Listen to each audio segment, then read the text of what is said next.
Hello, everyone. Welcome to another amazing episode outside the studio. I am your host, Tessa Tovar.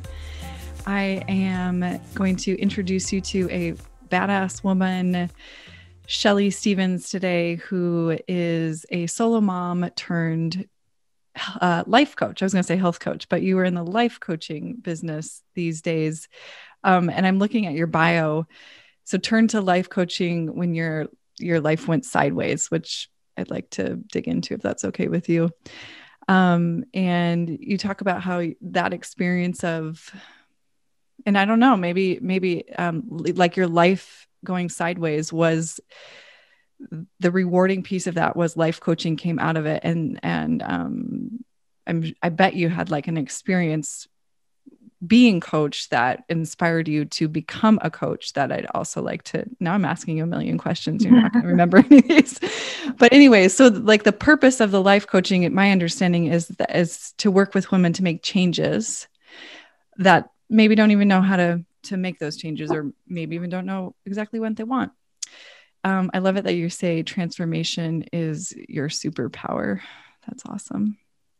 All right. So Shelley, welcome to Outside the Studio. Thank you for being here today. Thank you in advance for your time and for sharing your wisdom with us.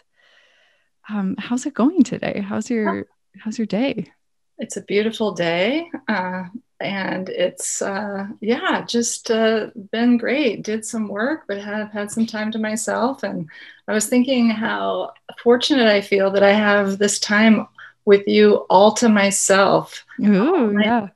Tessa, all to me, which, often when I'm seeing you, there's other people. So, yeah, this is true because we know each other from yoga teaching. So I would come to Shelley's place of business and provide a semi-private yoga class. I mean, sometimes it was, 3 to 5 people. So I miss those days. Since the pandemic hit, we haven't obviously been able to do that, but maybe someday soon.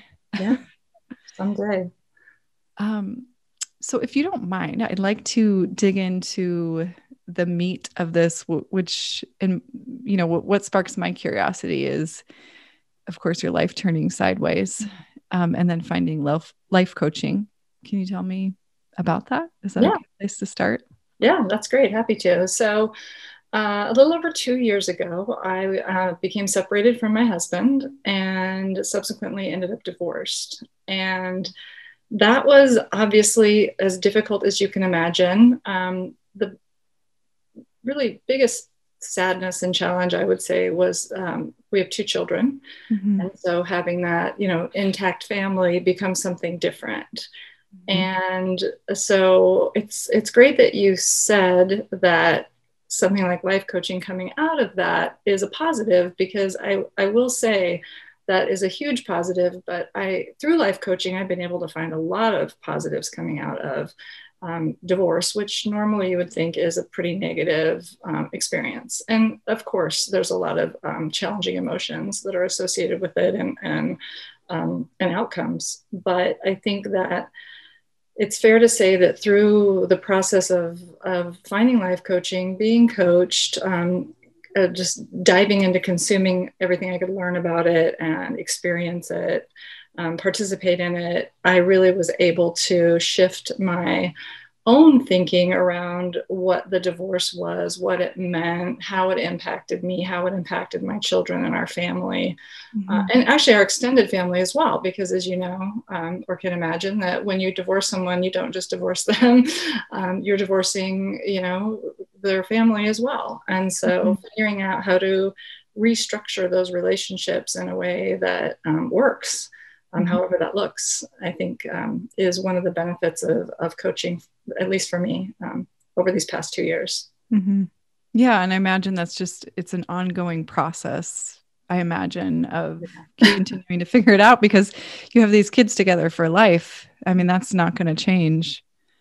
And wow, it's a big deal. That's a big deal to go through. But I think, well, first of all, thank you for being honest and sharing something that's, I'm sure it has its moments of being really raw and vulnerable and emotional, like you said. So I appreciate you being willing to share that.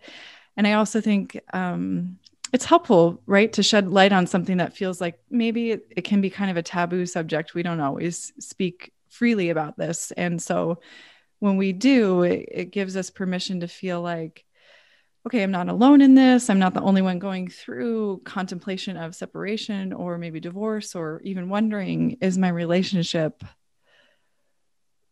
healthy in the way that it is? Or maybe we need to pivot and look at something else, a different sort of dynamic. I'm sure, you continue to and have had your fair share of those kinds of conversations with your former partner. Have you found a way to work with each other that feels better, good, healthy, things of those nature? Yeah, I mean, in the beginning, I'm not going to lie, it was very challenging. As you mentioned, just a lot of rawness, a lot of emotion, all over the place. There was obviously frustration and anger and sadness and relief in some ways, as there is with, I think, a lot of big changes like that.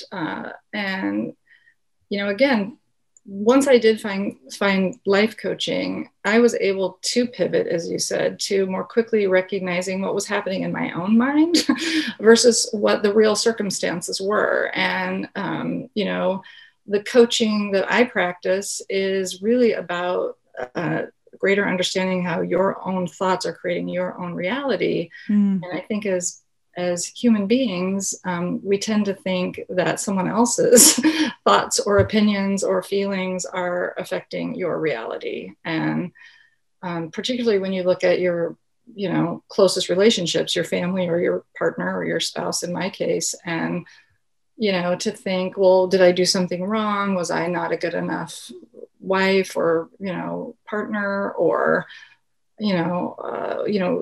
I think a lot of us who are moms think that, am I a bad mother for, separating and divorcing from the father of my children? And so this idea of learning to take those thoughts and understand that they might not be facts, right. They might not be true. And we tend to believe our thoughts are facts. And that, so therefore it's easy to say, well, this person's bad, or this person's, it's this person's fault, or this person, or I'm bad, or it's my fault, versus really looking at where you're, what the circumstance or the actual facts are, and then reviewing your own thoughts and perhaps finding a way to different thoughts, which is how, in my estimation, life coaching really works, is how can you find your way to a new way of understanding your feelings and what thoughts are creating those feelings. And if you want different feelings, then you can choose different thoughts and ultimately get different results. And I think that did lead to the result of myself and my ex-husband being on very friendly terms now, co-parenting, having family meetings, being linked in our philosophy of how we want our children to, the outcomes we want for them, and putting them first, honestly, and making sure it's about them and not about anything that we have with each other that could impact them more negatively than we obviously already have. Yeah. Yeah. I appreciate that so much. And I imagine that even getting to the point where you can make the decision to A, separate, B, divorce, came with a whole host of processes, emotions, and challenges in and of itself. Would you be willing to talk about that process at all? And was it related to life coaching, or was that like a completely, life coaching came after the decision? After, definitely after. Therapy came before. Okay, gotcha. Couples therapy, and subsequently, my own therapy post-separation. And so that really just shed more light on challenges that we were already having. And, and then, through that process of having a facilitated conversation with a couples therapist, we could see where the rifts that we had were not going to go away. And they were at the point where, something needed to shift, and it just made sense for us to part ways. And again, there's a lot of positives that come with that, including, you know, the setting down of potentially a burden of a relationship that isn't serving you anymore. Mm-hmm. Yeah. So that's what came before, really. Yeah. Well, I ask that because I've been in a long-term relationship and I'm married. You've met my husband before. And any marriage, and I know you can relate to this, or any relationship for that matter, has its ups and downs and its low points and its high points. And it's hard to know when enough is enough, or when, you know, you've grown apart and that gap just cannot be filled any longer. Mm-hmm. So I'm always really fascinated by the people who stay together. You know, maybe they stay together for the kids, or maybe it's just not quote unquote bad enough. You know, it's like comfortable. Like, what drives us to that decision to make that huge life-shattering change that feels like, okay, I'm going to go jump off the edge of a cliff here and hope that I learn how to fly? Do you know what I mean? Yeah, no, that's a great question. And you're right. It's very personal. And I think for everyone, it's different. You know, there's lots of reasons to stay, and there's lots of compelling reasons not to at times. You know, again, going back to, I think, had I had coaching before my divorce, I probably would have thought about it in a different way sooner, which might have been healthier. But I don't think that would have changed the outcome, honestly, in this case. But I probably could have seen a slightly easier way to take responsibility for my own contribution to what was happening in the relationship, which is very important, obviously. I think we do tend to see what the other person is doing a little bit more than we see what we ourselves are doing. Yeah. In any relationship, you know, whether it's your parents or your children or a friend. It's much, much easier to have thoughts about them than it is to take a look at your own contribution to what's happening to the outcome and the results of the relationship. And you know, I think results are really important when you step back and you think, well, what results am I achieving in this relationship? Or is this relationship achieving for both of us? And you think, well, maybe not the results I was either hoping for or used to have. Mm-hmm. And so that could be the beginning of a conversation, because that can change too. That could have changed within our relationship had we perhaps gotten to that at some point sooner, or had, you know, it takes both people to want to look at things that way. Yeah. I heard someone say fairly recently that this was a person talking about being in a long-term relationship. I think they'd been married for 20 to 30 years, somewhere in that ballpark. And they have a shared business together. Mm. And one of the partners was saying, I think one of the reasons we work so well together is that we have this shared value system, but also something that's bigger than the two of us, that we are in agreement that we're working towards. But they don't have an overlapping skill set. So they have this business together where one of them has this very specific skill set that complements the other person's very specific skill set. And in that way, they've, you know, continued to appear. It always seems like people appear happier on the outside, right? I'm giving them the benefit of the doubt that just like all of us human beings having this human experience, they experience their ups and downs, but at the end of the day, it's this thing that is bigger than them that they continue to recommit to. So I wonder if you, maybe even just from a life coaching perspective, feel like having this lens of having been in a long-term relationship, just coming out of one, do you feel like, you know, maybe as you look forward to this development of a future relationship with just yourself or even another intimate partner, is there like a new set of value system or a belief that, okay, entering into a new relationship means I have to have X, Y, and Z in place, or there has to be this value system that is the foundation of our relationship that helps us stick together? Yeah. Yeah. I mean, I think first off, relationship with myself is really critical. And that's where I've been for the last couple of years. And, you know, really learning about myself, learning why I made some of the choices in my life that I have made, looking for patterns and figuring out how those apply.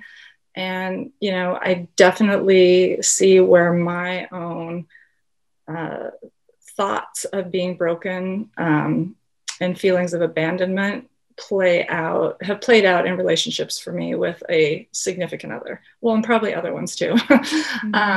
And so coming around to that through the work on through self-coaching and being coached, and, you know, learning a different way of relating to myself first, and learning how to not abandon my own self.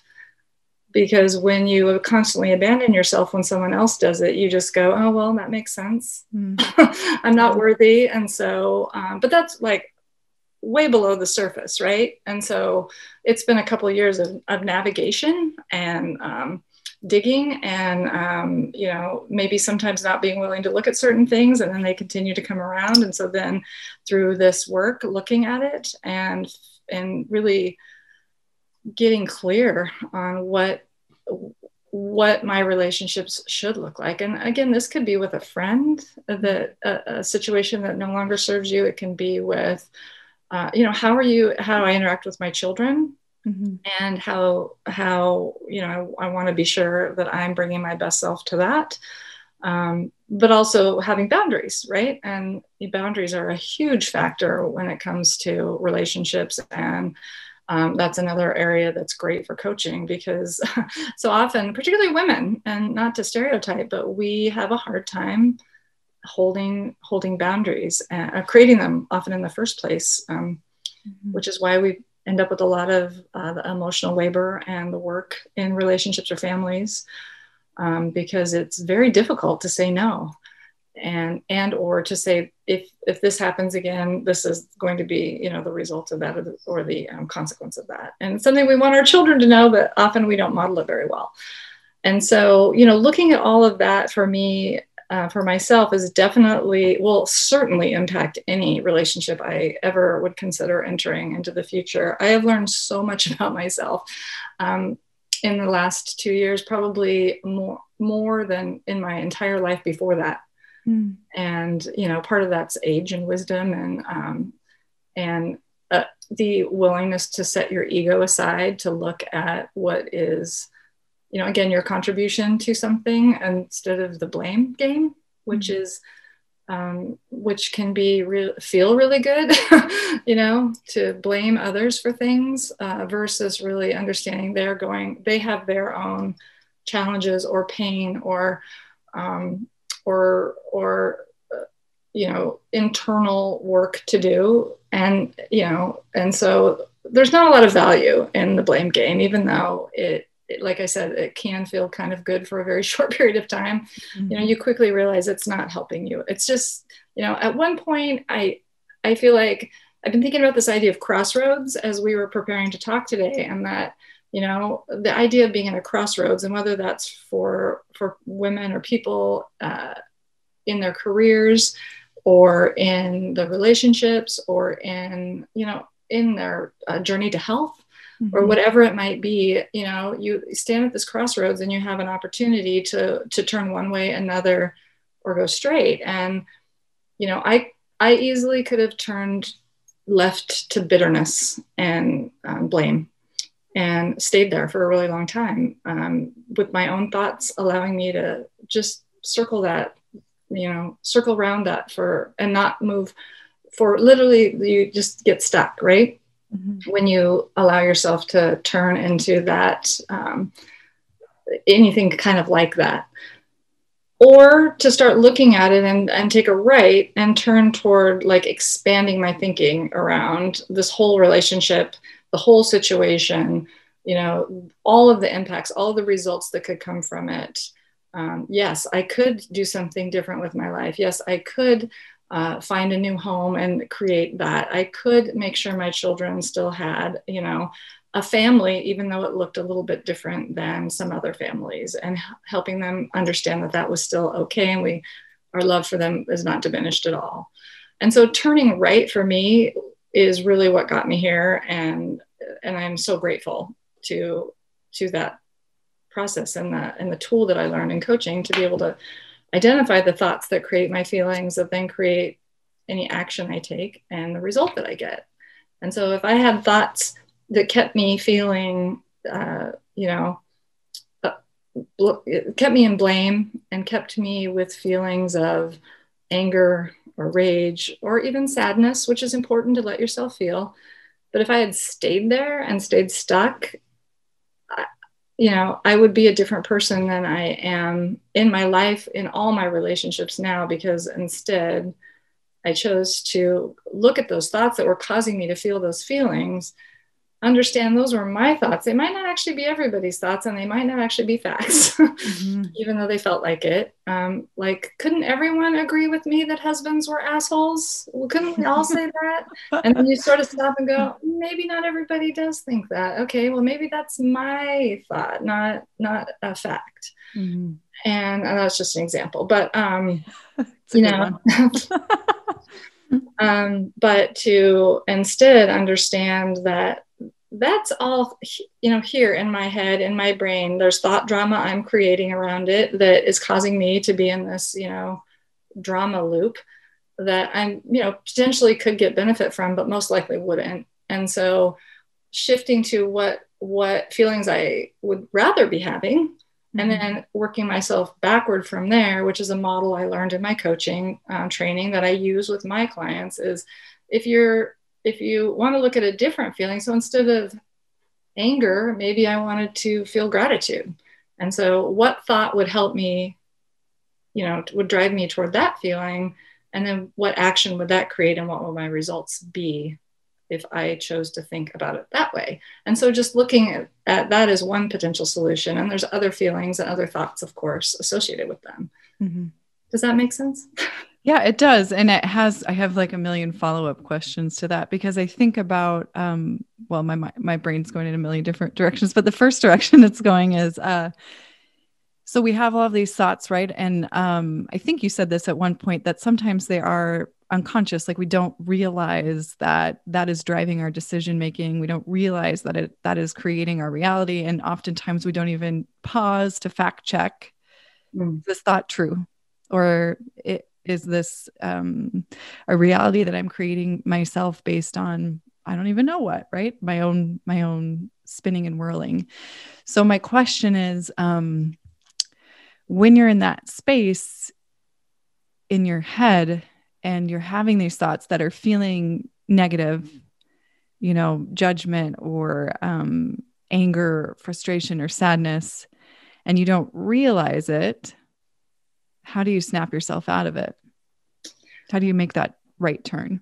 Yeah. Well, the way I was able to do it, again, is fortunately, when I found coaching, I was able to find tools that could help me do that. And so, one of the ways that I do it is, a thought download, or just, a brain dump of how you're feeling onto a piece of paper, a journal, into a book. And to do that consistently enough that you start to see you can actually start to become kind of the watcher of your own thoughts. And even you might just jot things down that seem stream of consciousness. And then you go back and look at them, and I literally surprise my own self sometimes with the thoughts I'm having that I don't even realize I'm having, at a deeper level. And obviously a coach can help bring those to the surface because it's always easier for someone else to see, to identify some of the things, the limiting thoughts you might be having, and ways you might be able to look at those differently. So it was a combination of those things for me, but I think those are both really great tools. And then the more you do it and the more you practice it, the more able you are to to kind of arrest your own thought process and, override that primitive brain of like, go to what's comfortable, go to what go to how you've always done it. I mean, it's so difficult to override that, but you have to really work hard to override that and go, okay, wait, instead of going to what's comfortable, what if I went to what's uncomfortable and figured out why this is so uncomfortable and work from there? And I think that's where coaching is really valuable, because it can help you identify where you're trying to go to your comfort and practice avoidance, right? That if you looked at that's where the transformation comes in, right? If you looked at those things, if you could just allow yourself to sit in that discomfort, feel negative feelings, and work through some of that, that's when the transformation starts to happen. Mm-hmm. Yeah, I absolutely. Yeah, I absolutely. I keep wanting to say empathize, but I don't think that's the right word. But I think you know where I'm going with that, right? I feel you. I get it. So, and then my next question is, I'm always wondering this for myself, and even, from the perspective of teaching yoga, and for my own self transformation and my own well being, there's always this question for me of, when do I know that I've been sad long enough to let my feelings be processed? When do I know that I've let the anger be valid and be real? And when is it time to move on and make that decision to the right turn, right? Like, speaking just for myself personally, I spent so much time in childhood thinking that tears were not okay, that I couldn't cry, that I shouldn't show emotion, that made me weak and no one would take me seriously. So now in adulthood, I have a lifetime of almost 40 years of stuffing my emotion, right? And so it feels like this overwhelming decision to one, even just allow the emotion to come up, and then two, well, how do I not get stuck there? Yeah. There's a concept in the work I do called the river of misery. And it's very apt because it is between this place we are and this place we finally figure out we maybe want to be. So between, my, anger and gratitude, you got to swim through this kind of icky river because you can't just, it's crazy to think you could just, I just changed my thoughts. I mean, that's very, I think, like, you trying to just tell yourself something that isn't true to feel better. So it's you have to go through it. And I think the question about how long is extremely personal.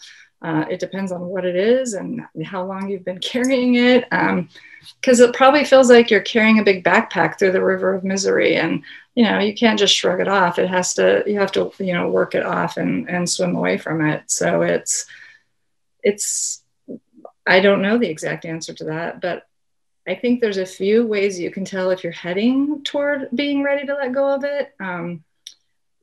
Buffering behaviors are a big one, a big signal. Things like that start with overspending, overeating, over drinking, over Netflixing. That's a personal favorite. It's another way that instead of feeling pain, you can just watch a show, back to back for hours and then tire yourself out or whatever, and then let it pass, right? Grabbing a piece of cake feels way better than hurting, way better. Or that glass of wine, or whatever. Pick your thing of choice. It's way more fun to buy a really cute pair of shoes than to feel like shit. And so those buffering behaviors, when you start to really see those and are conscious of why you're doing some of those. Are you doing them because you really need something, or are you doing it because you're in avoidance of some of these feelings that you need to have? And this is another way that you can start to just allow yourself to sit with those and learn that you can survive that feeling. Because I think in your case, in your example, Tessa, you might believe you cannot survive the feeling, the bad feeling of processing that pain. But if you did start to process that pain and you survived the bad feeling, the difficult feeling, the hard thing, the uncomfortable thing, the tears, if you come out the other side of even just 1 or 2 times of doing that, you start to build the resilience of going, okay, I can survive that. Okay, I can do that. And so I don't have to turn to this other thing, or I can do that more so I can process it and move past it. So I think that is really key, is building the resilience and the trust in yourself that you'll be okay if you allow those the urge of those feelings to come, allow the urge of the tears to come. Yeah, I love that. Thank you. That's really, Yeah, that's really helpful. And then my mind jumps to, okay, well then does that mean I need to live an austere life without the wine and Netflix and the cute shoes and the piece of cake? So in order to allow my feelings. So how do I know when, and I think about this from the yogic perspective of non-attachment, like am I going to be okay with that piece without that piece of cake, or am I going to have a full-on temper tantrum? Like, yeah, I want it, but do I really need it? No. Am I hungry? Not really. Like, how attached am I to getting this result of the shoes or whatever it is? So I always think about, okay, going from one extreme to the other, does that mean I have to quit cold turkey? All of my favorite things, my comforts. How do I find that balance? How do I No, know if it's an not at addiction? all. You know? Not at all. I mean, there's nothing wrong with having a glass of wine. There's nothing wrong with eating cake or having shoes. It's really, or all those things at once. It's really creating, that the rigor of understanding the why of why you're doing it. I mean, sometimes we just need the new pair of shoes. Like we have a thing, or something wears out, or you deserve a treat for something. So it's really that noticing the urge to when you have the urge to do it. Like, when do I feel the urge to get that glass of wine? It's because is it just because I've had a hard day, and so I start to do it every single night after the end of a long day? Is it every time my kids are challenging and I feel like I'm a shitty mom? Instead of thinking about that, am I just going straight to the medicine? Is it yeah, is it when something difficult is happening and you have a thought about that? Like, I will have a thought sometimes that goes like this: I deserve that. Mm-hmm. And when I stop and go, well, but what does that mean? Did you think you were not deserving of things before, or if that other event hadn't happened? And so really taking a look at it and looking at the why I'm doing it, and not just so easy to go online, right? Or even like Netflix, the idea of procrastination of moving your life forward. So say if you wanted to spend time with the 40-year backpack of emotion, if instead of doing that, you sit and you want to do it, you say you're going to do it, you talk to me about it maybe, and I'm like, oh, Tessa's going to work on that. But then you get to the point where you're going to sit down and work on it, or journal, or hire a coach, or whatever it may be, and you just go, I can't deal with this right now. I'm just gonna I heard this show is really, really good.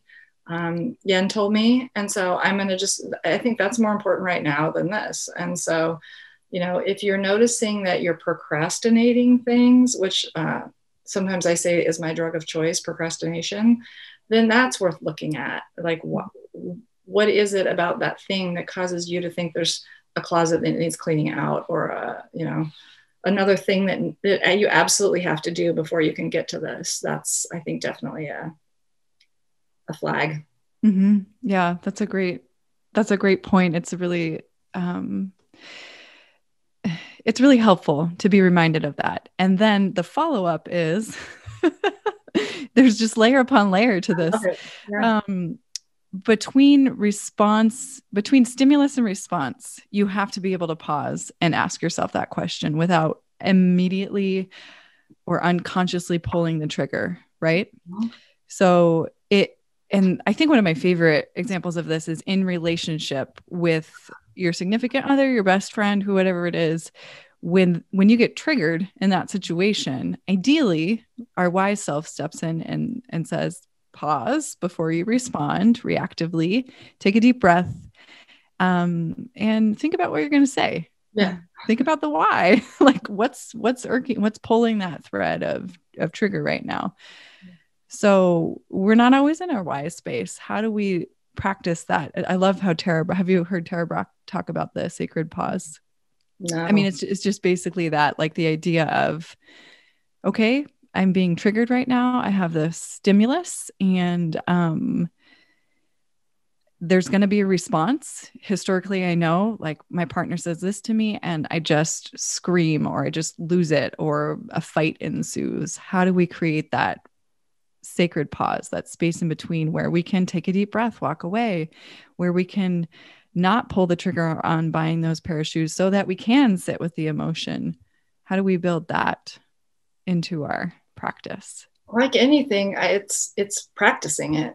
And, no matter how much we do it, we're still sometimes going to just step right into it. The pause might need to be, I notice I'm going to say something that's going to, historically, then when I said that, they said this, I'm just going to ask for a timeout. Do you follow Glennon Doyle and Abby Wambach? Oh yeah. They're experts at this, right? And they do it like very publicly, which I love, but it's like, hey, I just need 5 minutes to walk around the block and then come back and resume this discussion, because I'm afraid I'm going to say something right now that is just not going to lead to a productive place for us. Mm-hmm. But again, I think that if you do that 3 out of 4 times and the fourth time you just don't, we're not perfect. We're human. But man, if you do it 3 out of 4 times, then you used to do it 0 out of 4, or if you do it 1 out of 4 and you used to do it 0 out of 4, and then you get to 2 out of 4, of noticing I have this urge to say this, or I have this urge to buy this, and just stop and go, okay, I feel the urge. And so can I allow it? And if I can allow it, what do I need to do to just, take care of myself or the situation for a minute? Mm-hmm. And, 9 times out of 10, it's a thought you're having, and it's something that for you to deal with in your own mind versus something that maybe they're even cognizant of, or, and it's really practice. I think it's like, one thing I was thinking about before we got on the call today is, if I came to yoga and my mind was I already had this thought of, ugh, I'm not feeling it today. Mm-hmm. Or I haven't been working out, or I'm not ready for this. If I have this thought, I'm not ready for this, and I come into your yoga class, and, then I continue to build my thought drama around, oh, I'm not going to do well today, or I just don't have what it takes today. And then if you did something like that you would do because you're the yoga instructor, and like maybe you came over and gently corrected me. Mm-hmm. And then I had a thought, see, Tessa doesn't even think I've got it today. Mm. She thinks I'm doing it wrong. And you probably aren't thinking that at all. You're just doing what you naturally do, which is helping someone through a yoga practice so they get the most benefit out of it. And I am taking it this whole other place in my brain. But if I can, even at the first thing of like, I'm just not feeling it today, if I can just stop myself and go, okay, the last 2 times you went to yoga, you had that same thought. And your result was a shitty yoga class because you spent the whole time thinking about that instead of thinking about like, how can I just get the most out of I'm here, and I've got this great opportunity. And then I had another opportunity when you corrected me to have a different thought. Okay, getting back on track. And instead I thought, oh, see, yoga, Tessa is 100% in agreement with me. I know what she's thinking. She doesn't even know why I come to yoga ever. Like, why I'm never going to be. She's like, I'm humoring Shelley. And instead of, that's an extreme example, but, one where you can totally take a perfectly simple situation and just thought drama the hell out of it until you end up having a result of a not great yoga class, yoga practice, you leave in a totally different mind frame than you could have left. Mm-hmm. Yeah. And so I think if you have enough experiences where you come and you have the right mindset, it's all about your mindset. And then you correct me and it just gets better. And, and then I'm in the flow, and then it ends and I'm floating. Mm-hmm. It's all about showing up with the right mindset or catching yourself. Mm-hmm. Yeah. Thank you. I wonder, so all of these things that are practices require an extreme ability to introspect and to take the time to ask ourselves these questions, to be honest in our answers, to develop new habits and behaviors. And so I'm wondering if your daily routine has changed since you've started working with a life coach and are a life coach, And what would you say to the person that wants to start to develop some of these habits and behaviors? Like on a daily basis, I recommend X, Y, and Z. Yeah. Well, ideally, some sort of journaling or thought download, like I said, which it doesn't have to be grammatically correct, or it can be a stream of consciousness. There's something about a pen and paper, and it just lets your mind open up versus just letting things spin around. I think that is a really valuable and helpful daily practice. And then taking a look at that and seeing, trying to pull out the thoughts that are perhaps not serving you anymore. I also walk with my dog every morning, and I listen to podcasts, and that literally shifts my entire day. Because instead of starting and, in my head about having to do this or that, or the kid was this way, I listen to someone who, I admire, someone like you who I admire, I know I'm going to learn something from. And then that just makes, ideas just start, sometimes I have to stop with my phone and write down, type in the ideas that I'm getting from that. And so consuming the type of information that's helpful versus the type of information that is, that is not helpful, like on a regular basis, I would say helps me a lot. It reframes a lot of my thinking and allows me to think and practice things in a new way. So there's tons of coaching podcasts out there. I'm a life coach school graduate, and so I listen to the life coach school. There's a lot of people who have spun off of the life coach school who have great podcasts. I listen to your podcast. I listen to Glennon religiously every week now that she's on. Her work is so compelling to me and honest and true and relatable, that I think that's really valuable as well. So I'd say those are the main things, aside from working with a coach who can really help you dig into this stuff in a way where you're held accountable to another person, which is really helpful. And I have a question about life coaching in particular. I haven't myself experienced it as yet, but I have been in therapy since I was 5 years old. So basically my whole life. And as we're talking about it, I feel like there's some definite overlap between life coaching and counseling or therapy. But would you tell me a little bit more about the process itself that like stands it apart, or maybe it's very similar and it's just kind of a different naming convention? I don't know. No, I do think they're different. I think they do overlap. There's huge benefit to both. As I said, I was doing therapy on my own after my divorce and doing the coaching. I think my philosophy around it is therapy is such an important place to explore your feelings and to certainly do work with a valued and valuable person who can help guide you through those feelings and what they might mean and what to do with them, but certainly exploring them as much as you need to. To me, coaching layered on top of that, or even without that, is a bit more results oriented, in that it does allow you to take action, or it provides a framework for you to take action on some of those things. And so, for example, if I were doing both and I'm identifying a feeling of grief, for example, and talking through that with my therapist, I might then take the model I use for coaching and look at that feeling of grief and the thoughts I'm having that are leading me to that, and then what actions I'm taking. Am I avoiding it? Am I drinking it away? Am I not speaking to someone because of it? Am I, and then what's the result of that? And then if that result's fine with me, great. But if I'd like a different result, I work my way backward to, another way to take that grief and look at it in a more dimensionalized way, maybe is how I describe it. Yeah.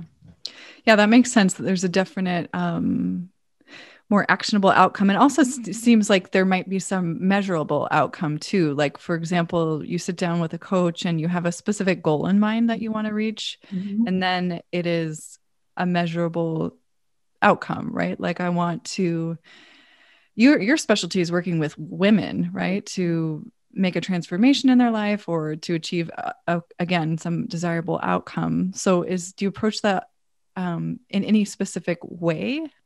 What kind of a process do you overlay on top of that? Yeah, so we obviously there's lots of dialogue about what that might be, where they, what is causing them to think they maybe want to make a change. For example, I've worked with a few people lately who are interested in job transition, and part of this, of course, is on the heels of what's been happening, and figuring out through the COVID experience what's really working for them and what's frankly not working for them. And so as people prepare to go back to work, or as people, as our lives are changing, sometimes you're like, okay, well, maybe it's time to explore something else. And so a lot of times it's that exploratory stage, and then just getting to the thoughts that are, and the feelings that are contributing to that. And sometimes it means I just need to look at my job differently, and I love it, and it just re-energized me, and I just needed a new way of positioning it and making sure I'm understanding what my thoughts are about it and why. And sometimes it means, okay, you know what? Clearly I'm ready to do something new. It might be in the same space in a different place. It could be a complete shift to a different space. And so it's exploratory conversation followed by working through this model that we use around what your thoughts are creating your results. So, again, coming to that understanding of, is it, for example, if it's the place you're working, is it true that it's the way you're describing it, or is that something that is that thought drama you're creating in your mind? And then let's start with that and then figure it out from there. So it could be anything from changes like that you're proactively considering, or that you don't even know, or that may be, under, deeply buried. Or it could be things that are thrust upon you, like your children are leaving for college and you're an empty nester for the first time and you don't know how to do that. So some changes, are things that we implement ourselves, and some changes are things that kind of come to us. Somebody lost their job, and then we're having a conversation about, well, what do you want to do now? Do you want to do that same kind of thing? Or, and so it's just these inflection points, really, as I was talking about. Mm-hmm. Yeah, that's great. Well, it's such valuable work. It sounds really rewarding. It sounds like a great way to continue to, I always find that, we teach the things that we need to learn, which for me, that looks, the way that plays out in my life is the practice of yoga. And so, yeah, I appreciate you sharing that wisdom with us, and offering some words of wisdom about life coaching and everything that you've been through over the past couple of years. And what a couple of years to go through all of that. Wow. Yes. Holy cow. Yeah. You did mention, I want to be mindful of our time, but you did mention that you learned a lot over the past couple of years. What comes to mind as like maybe the top, I don't know if there's 1, 2, or 3 things that were like these really big lessons for you? Well, the biggest, and I've said it a million times on this during this conversation, but it's learning that my own thoughts are not facts. I literally before this thought that everything I thought was true, and that I was right. So that's definitely a big one. Learning, how to navigate some of these difficult emotions. COVID was challenging for a lot of reasons. Isolation for an extroverted child, and how to deal with, the ramifications of that in a loving way, bringing love forward, but also, sort of managing the emotional load that was for everybody, obviously, that's been at home with their families and dealing with the kind of fallout of that. Mm-hmm. How to stay motivated, particularly these last 2 years, going through a lot of change, a lot of, sold a house, moved, and so how to keep the momentum and moving forward when everything about that year at home was pulling you back into comfort, right? Like, how to push myself to get uncomfortable when there was so much, even just in the world, that was making us go, no, get as comfortable as you can, because you're going to need it. Yeah. Oh God, I so empathize with that. I just, it was like the world shut down, and I know so many people suffered, lost their jobs, lost so much, lost their lives. And I had an experience, in contrast to that, where I was like, oh, I can just relax. Like I can rest, I can sleep. I'm not ping-ponging all over the place. And this feels really good. So I empathize with like the ability to just, and what does that say about me, right? Like that's something to look at for sure. But the ability to just let myself rest for a period of time. Gosh, I think the last time it actually felt like that maybe was like summer in high school, where Yeah. you get the summer off and you're like, what are we going to do? And the days feel so long and you don't have any plans. I mean, yeah. So I feel kind of nostalgic from that. Where was I going with that? I guess I do have one final question. So you mentioned that you learned how to stay motivated. And as the world starts to open back up, it's feeling to me, and I don't know if you feel like this, but it's feeling to me like things have hit fast forward times 100. And that peace, that stillness, that rest I cultivated during the pandemic, what is my lesson there? How do I carry that forward? How do I bring some of that into what starts to feel like a more frenetic lifestyle, but it doesn't really need to be. So how do you stay motivated? I try to think about the result that I want to create and work from there. And, your result might need to be rest. And that's a fine result. I think we are so judgy about, especially our own selves, but just generally about, oh, that person doesn't do enough, or I should be doing the same amount as this person, which is, again, those are all just thoughts. And so, working backward from your result, and then how motivated do you need to be? Maybe you need to motivate yourself to rest. Maybe you do too much. And for me, again, procrastination, it's so easy for me to, reorganize a closet than write a blog post, for example, to grow this business. And so it's really just looking at the results I want to get. And those can change month to month and week to week. But, it's, to me, it's considering the result that you're looking for and then just working from there. Yeah, that's helpful. It's a good reminder. Thank you. So where can people find you? Follow you. People can find me at my website, which is ShelleyStevensLifeCoach.com, or on Instagram at the same, or Facebook, it's Shelley Stevens Life Coaching. So those are the places, or you can find me on LinkedIn, Shelley Stevens. Cool. All right, Shelley Stevens. Well, thank you so much for your time today. Again, I appreciate it. And yeah, it was good to spend a dedicated hour with just you. Learning about, together. Yes, good, together. Learning about what you've been up to and all the things you've learned over the past couple of years. So thanks again. Thank you, Tessa.